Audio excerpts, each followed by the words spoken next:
Please subscribe Sadhguru Sai Creations.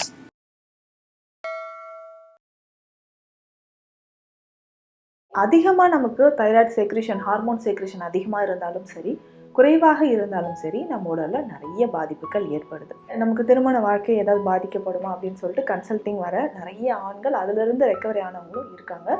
பெண்களுக்கும் இந்த thyroid பிரச்சனை இருக்கும்பொழுது நிறைய பேருக்கு பார்த்தோம்னா இந்த தொண்டை பகுதியில் தொண்டையோட கீழ்ப்பகுதியில் 2 சைட்லுமே நல்ல வீக்கம் தெரியும். பெண்களை பொறுத்த வரைக்கும் ஹார்மோன் டேப்லெட்ஸ் ஏதாவது எடுத்தாலோ, இல்லை ஓரல் கான்ட்ராசெப்டிவ் பில்ஸ் கருத்தடை மாத்திரைகள் தொடர்ந்து எடுத்தாலோ, பெயின் கில்லர்ஸ் நம்ம தொடர்ந்து எடுத்தாலோ, என்ன டிஃபிஷியன்சினால, அது என்ன டைப் ஆஃப் நோடியூல், இல்லை டியூமர் மாதிரி இருக்கா, இல்லை சாதாரண டியூமரா, இல்லை மெலிக்னன்ட் கேன்சர் டியூமரா அப்படின்றத நம்ம தெரிஞ்சுக்கணும். தினமும் காலையில் இந்த டீ நம்ம குடிச்சிட்டே வரும்போது நம்ம பாடியில் ஈஸ்ட்ரோஜன் இம்பேலன்ஸ் இருக்குது, இர்ரெகுலர் பீரியட்ஸ் இருந்தாலும் இதை பயன்படுத்தலாம். தைராய்டு கிளாண்டில் ஸ்வெல்லிங் இருக்குது, நொடியூல்ஸ் இருக்குன்னா இதை சரி பண்ணுறதுக்கும் இந்த டீயை நம்ம காலையில் குடிச்சிட்டு வரணும்.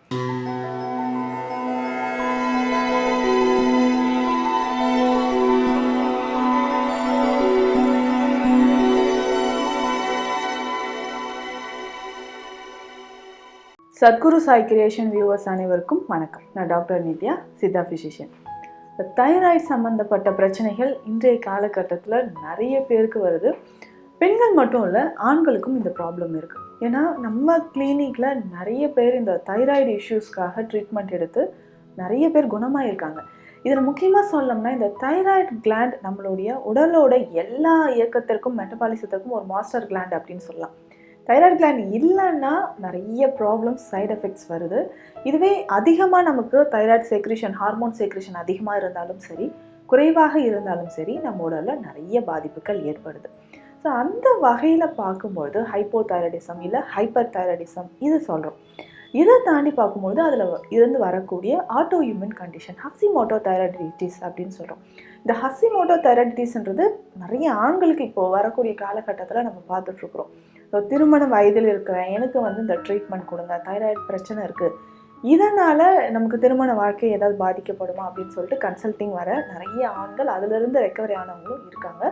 பெண்களுக்கும் இந்த தைராய்டு பிரச்சனை இருக்கும்போது அவங்களுக்கு கன்சீவ் ஆகிறதுல நிறைய ப்ராப்ளம், இன்ஃபெர்டிலிட்டி தொடர்பான பிரச்சனைகளும் இந்த தைராய்டு ஹார்மோனால் ஏற்படுது. இதை தாண்டி ஒரு அவேர்னஸ் வேணும்னா தைராய்டு கிளாண்டில் வரக்கூடிய சில விஷயங்கள் அப்படின்னு சொல்லலாம். இதை தாண்டி இந்த 3 பிரச்சனையும் தாண்டி தைராய்டு கிளாண்டில் ஸ்வெல்லிங் அப்படின்றது நிறைய பேருக்கு வருது. வீக்கம், தைராய்டு கிளாண்டில் ஏற்படக்கூடிய வீக்கம். இந்த வீக்கத்துக்கு அடுத்து என்னென்னா தைராய்டு கிளாண்ட்ஸில் வரக்கூடிய நொடியூல்ஸ் அப்படின்னு சொல்கிறோம். அதாவது சின்ன சின்ன கட்டிகள்.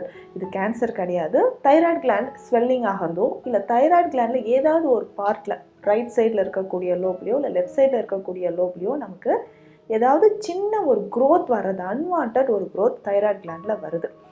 இதை நம்ம டியூமர்ஸ் அப்படின்னு அடுத்த கட்டத்துக்கு நம்ம எடுத்துகிட்டு போகலாம். இல்லை நொடியூல்ஸ் அப்படின்றது ஆரம்ப காலகட்டத்தில் வர்றது. நிறைய பேருக்கு பார்த்தோம்னா இந்த தொண்டை பகுதியில் தொண்டையோட கீழ்ப்பகுதியில் 2 சைட்லுமே நல்ல வீக்கம் தெரியும். இல்லை ஏதாவது ஒரு சைடில் இந்த தைராய்டு கிளாண்ட் வீக்கம் இருக்கும்பொழுது நமக்கு வீக்கம், ஸ்வெல்லிங் தெரியறது பார்க்குறோம். எதனால் ஏற்படுது அப்படின்னு சொல்லும்போது ஏதாவது இன்ஃப்ளமேஷன், தைராய்டிட்டிஸ் அப்படின்னு சொல்கிறோம், இன்ஃப்ளமேஷன் ஏற்பட்டாலோ, இல்லை தைராய்டு கிளாண்டில் நமக்கு இந்த ஹார்மோன் இம்பேலன்ஸ்னால வரக்கூடிய பிரச்சனைனால இந்த நொடியூல்ஸ் ஃபார்ம் ஆகலாம். இல்லை அயோடின் டிஃபிஷியன்சி இல்லை ஜிங்க் டிஃபிஷியன்சி இருந்தாலும் நமக்கு இந்த தைராய்டு கிளாண்டில் ஸ்வெல்லிங் ஆனது ஏற்படலாம். இதற்கு அடுத்தது பார்த்தோம்னா நிறைய பேர் நம்ம ரொம்ப நாளாக பெண்களை பொறுத்த வரைக்கும் ஹார்மோன் டேப்லெட்ஸ் ஏதாவது எடுத்தாலோ, இல்லை ஓரல் கான்ட்ராசெப்டிவ் பில்ஸ் கருத்தடை மாத்திரைகள் தொடர்ந்து எடுத்தாலோ, பெயின் கில்லர்ஸ் நம்ம தொடர்ந்து எடுத்தாலோ நமக்கு என்ன ஆகுதுன்னா தைராய்டு கிளாண்டில் ஸ்வெல்லிங் ஏற்படுதுன்னு சொல்லலாம். நம்ம சாப்பிடக்கூடிய உணவில் பார்த்தோம்னா ஒன்று அயோடின் இல்லை ஜிங்க் டிஃபிஷியன்சி இருந்துச்சுன்னா நிச்சயமாக தைராய்டு கிளாண்டில் ஸ்வெல்லிங் ஏற்படுது. இதை தாண்டி பார்த்தோம்னா நம்மளுடைய உடலில் ஏதாவது ஒரு கட்டிகளோ இல்லை கால்குலஸ் வருது. எக்ஸாம்பிள் இப்போ கால் பிளாடரில் ஸ்டோன் இருக்குது, இந்த மாதிரி கிட்னியில் ஸ்டோன் இருக்குன்னா உடனே சர்ஜரி பண்ணணும், இல்லை அந்த உறுப்பியை நம்ம எடுத்து போட்டணும். அதே மாதிரி தான் இன்றைய காலகட்டத்தில் இந்த தைராய்டு கிளாண்டில் ஸ்வெல்லிங் இருந்தாலோ நொடியூல்ஸ் இருந்தாலோ என்ன பண்ணுறாங்கன்னா தைராய்டோட ஒரு பாகத்தை கட் பண்ணி எடுத்து போட்டுடலாம். அதுக்கு பதிலாக டெய்லி ஒரு சப்ளிமெண்ட்ஸ், தைராய்டு சப்ளிமெண்ட்ஸ் டேப்லெட்டாக நம்ம எடுத்துக்கலாம்.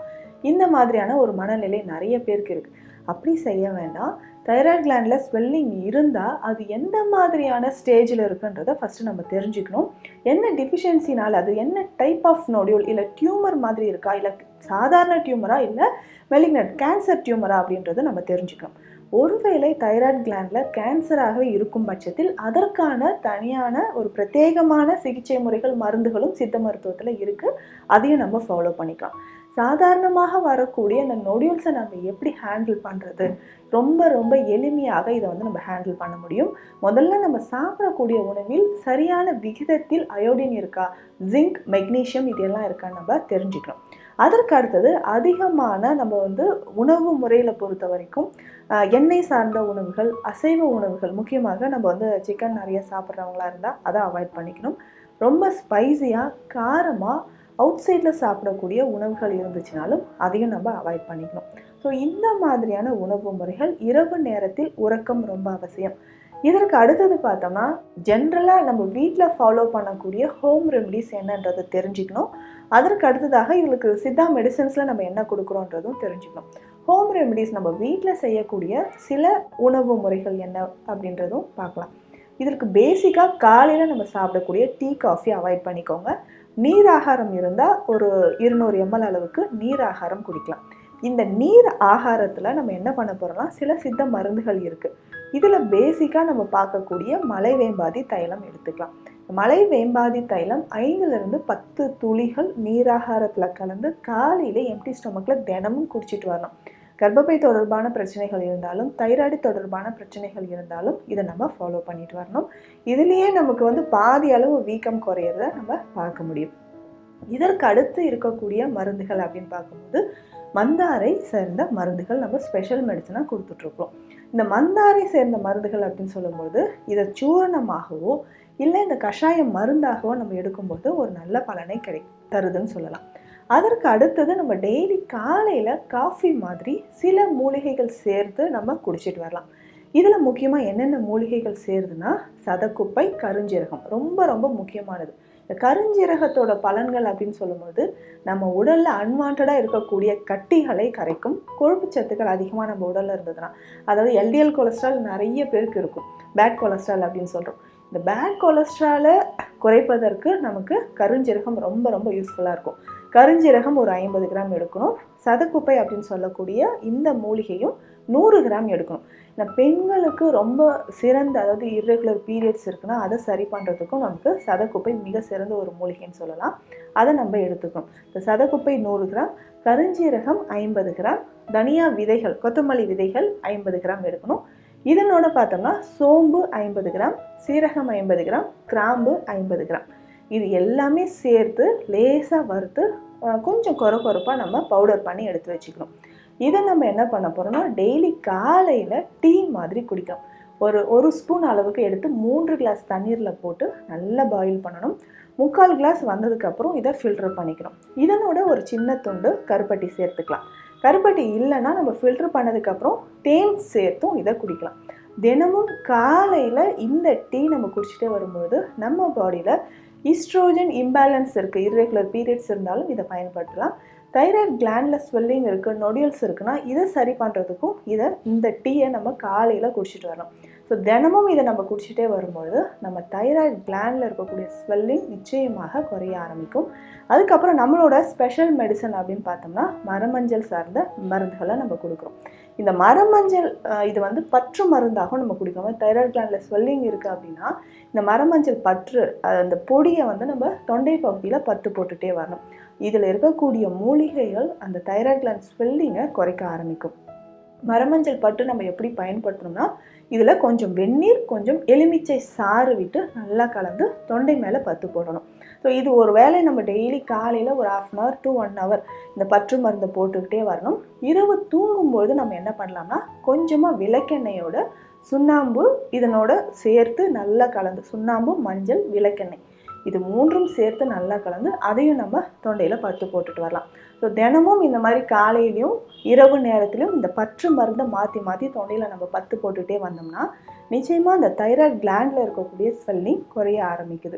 ஸோ இவ்வளவு சித்த மருந்துகள் நமக்கு தைராய்டு கிளாண்டில் பிரச்சனை இருக்கும்பொழுது நம்ம சித்த மருந்துகளை பயன்படுத்தலாம். தைராய்டு கிளாண்டில் ஸ்வெல்லிங் இருக்கும்பொழுது அதை சர்ஜரி பண்ணி ரிமூவ் பண்ணணுன்ற அவசியம் இல்லை. ஸோ எந்த மாதிரியான நொடியூல்ஸ் நமக்கு இருக்குது இல்லை டியூமர்ஸ் இருக்கான்றதை பார்த்துட்டு அதற்கேற்ற மாதிரியான சித்த மருந்துகள் எடுத்தால் நிச்சயம் குணமாகும். இந்த பதிவு உங்களுக்கு பயனுள்ளதாக இருக்கும்னு நம்புகிறேன். மீண்டும் அடுத்த பதிவில் சந்திக்கலாம். நன்றி.